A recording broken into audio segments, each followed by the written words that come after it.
বাকবিতণ্ডা ও হাতাহাতি।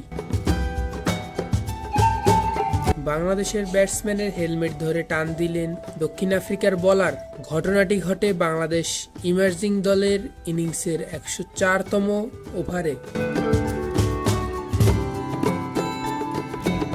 দক্ষিণ Africa ইমার্জিংয়ের bowler innocent এনতুলির করা প্রথম বলই এগিয়ে এসে ছক্কা হাঁকান রিপন মণ্ডল। এরপরই বাজে বিতণ্ডা। নাম ইনোসেন্ট হলেও কাজটা করেন পুরোই উল্টো। দক্ষিণ আফ্রিকার বোলার রিপনের দিকে এগিয়ে যান এবং ধাক্কাও দেন।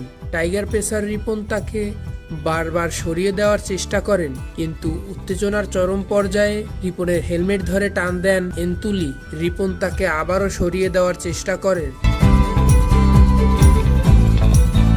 পরে দক্ষিণ আফ্রিকার কয়েকজন ফিল্ডার ও আম্পায়ার এসে পরিস্থিতি শান্ত করেন, কিন্তু তারপরও যেন শান্ত হতে পারছিলেন না ইনোসেন্ট।